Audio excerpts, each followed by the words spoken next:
അമേരിക്കയിലെ കൃഷിയിടങ്ങളിലും ഹോട്ടലുകളിലും റെസ്റ്റോറന്റുകളിലുമെല്ലാം ICE ഉദ്യോഗസ്ഥർ നടത്തുന്ന പരിശോധനകൾ താൽക്കാലികമായി നിർത്തിവെക്കാൻ തീരുമാനിച്ചിരുന്നു. എന്നാൽ ഈ തീരുമാനം DHS തിരുത്തി. റെയ്ഡുകൾ തുറന്ന് നടത്താൻ ഉദ്യോഗസ്ഥർക്ക് നിർദ്ദേശം നൽകി. വാഷിംഗ്ടൺ പോസ്റ്റാണ് ഈ വാർത്ത പുറത്തുവിട്ടിരിക്കുന്നത്. കഴിഞ്ഞ ആഴ്ചയാണ് റെയ്ഡുകൾ താൽക്കാലികമായി നിർത്തിവെക്കാൻ DHS തീരുമാനിച്ചത്. എന്നാൽ തിങ്കളാഴ്ച ഹോംലാൻഡ് സെക്യൂരിറ്റി ഇൻവെസ്റ്റിഗേഷൻസ് വിഭാഗത്തിലെ ഉദ്യോഗസ്ഥർ ഒരു മീറ്റിംഗ് നടത്തി. കൃഷിയിടങ്ങൾ, ഹോട്ടലുകൾ, റെസ്റ്റോറന്റുകൾ എന്നിവിടങ്ങളിൽ ICE ഉദ്യോഗസ്ഥർ റെയ്ഡ് നടത്തുന്നത് തുടരണമെന്ന് അവർ നിർദ്ദേശം നൽകി. ഈ മീറ്റിംഗിൽ പങ്കെടുത്ത 2 പേരെ ഉദ്ധരിച്ച് വാഷിംഗ്ടൺ പോസ്റ്റാണ് ഇക്കാര്യം വ്യക്തമാക്കിയിരിക്കുന്നത്. DHS ഇതിനെക്കുറിച്ച് പ്രതികരിക്കാൻ തയ്യാറായിട്ടില്ല.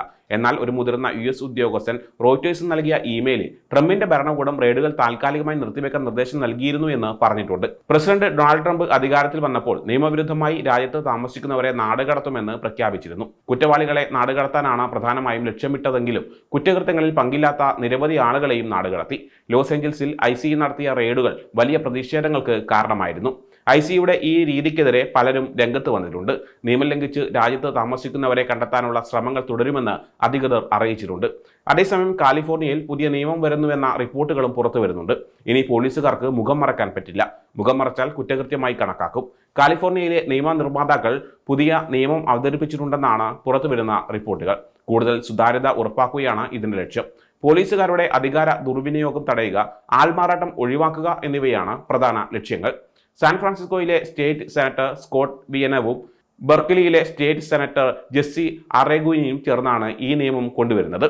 നിയമമനുസരിച്ച് പോലീസ് ഉദ്യോഗസ്ഥർ അവരുടെ മുഖം കാണിക്കണം. യൂണിഫോമിൽ പേര്, ബാഡ്ജ് തുടങ്ങിയ തിരിച്ചറിയൽ രേഖകളും ഉണ്ടാകണം. എന്നാൽ ഈ നിയമം ചിലർക്ക് ബാധകമല്ല. നാഷണൽ ഗാർഡ്, സൈനിക ഉദ്യോഗസ്ഥർ, സ്വാറ്റ് ടീമുകൾ, പ്രകൃതി ദുരന്തങ്ങളിൽ പ്രവർത്തിക്കുന്ന ഉദ്യോഗസ്ഥർ എന്നിവരെ ഈ നിയമത്തിൽ നിന്ന് ഒഴിവാക്കിയിട്ടുണ്ട്. നമ്മളിപ്പോൾ കാണുന്നത് പല പോലീസ് ഉദ്യോഗസ്ഥരുടെ മുഖം പൂർണ്ണമായി മറക്കുന്നു. അവരെ തിരിച്ചറിയാൻ പോലും സാധിക്കുന്നില്ല. ചിലർ സൈന്യത്തിന്റെ വേഷം ധരിക്കുന്നു. അവരെ കണ്ടാൽ പോലീസുകാരാണോ അതോ ഗുണ്ടകളാണോ എന്ന് പോലും തിരിച്ചറിയാൻ പറ്റാത്ത അവസ്ഥയാണ്. അവർ ആളുകളെ പിടിച്ചുകൊണ്ടുപോകുന്നു. ഇത് ഭയങ്കരമായ അവസ്ഥയാണ് എന്നാണ് സെനറ്റർ വിയനർ പറഞ്ഞത്. ഈ നിയമം കൊണ്ടുവരാൻ ഒരു കാരണവും കൂടിയുണ്ട്. കാലിഫോർണിയയിലെ പല നഗരങ്ങളിലും കുടിയേറ്റക്കാരെ പിടികൂടാൻ റെയ്ഡുകൾ നടന്നിരുന്നു. ഈ റെയ്ഡിൽ പങ്കെടുത്ത ഉദ്യോഗസ്ഥർ മുഖംമൂടി ധരിച്ചിരുന്നു. പലരും ബാഡ്ജുകളും കാണിച്ചില്ല. ഇത് വലിയ പ്രതിഷേധങ്ങൾക്ക് കാരണമായി. ലോസ് ഏഞ്ചൽസിൽ ജൂൺ 6 നടന്ന റെയ്ഡിൽ പല ഉദ്യോഗസ്ഥരും മുഖം മറച്ചിരുന്നു. ഇത് വലിയ പ്രക്ഷോഭങ്ങൾക്ക് വഴിതെളിയിച്ചു.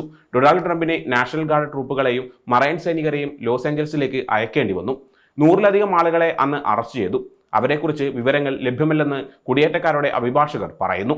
പോലീസ് ഉദ്യോഗസ്ഥർ പൊതുജനങ്ങളുടെ സേവകരാണ്. അവരുടെ മുഖം കാണാനും അവരെ തിരിച്ചറിയാനും സാധിക്കണം. അല്ലെങ്കിൽ സുതാര്യതയും ഉത്തരവാദിത്തവും ഉണ്ടാകില്ല എന്നും വിയനർ കൂട്ടിച്ചേർത്തു. ഈ നിയമത്തെക്കുറിച്ച് നിയമവിദഗ്ധർക്ക് പല അഭിപ്രായങ്ങളുണ്ട്. കാലിഫോർണിയയിലെ സ്പെഷ്യൽ പ്രോസിക്യൂട്ടറും പോലീസ് രീതികളെക്കുറിച്ച് അറിയുന്ന ആളുമായ എഡ് ഒബയാഷി പറയുന്നത് ഈ നിയമം നടപ്പാക്കാൻ ബുദ്ധിമുട്ടാണെന്നാണ്. കാരണം ഫെഡറൽ ഉദ്യോഗസ്ഥർ അവരുടെ ജോലി ചെയ്യുമ്പോൾ അവരെ സംസ്ഥാന കോടതിക്ക് ശിക്ഷിക്കാൻ കഴിയില്ല എന്നാണ് അവർ പറയുന്നത്. സമയം മലയാളം വാർത്തകൾ ഇനി ടൈംസ് ഓഫ് ഇന്ത്യ സൂപ്പർ ആപ്പിലും. ഇതിനായി പ്ലേ സ്റ്റോറിൽ നിന്നോ ആപ്പ് സ്റ്റോറിൽ നിന്നോ times of India app install ചെയ്യൂ. മലയാളം ഭാഷ തിരഞ്ഞെടുക്കൂ. വാർത്തകൾ ആസ്വദിക്കാം. എല്ലാം ഇനി സമയത്തിൽ.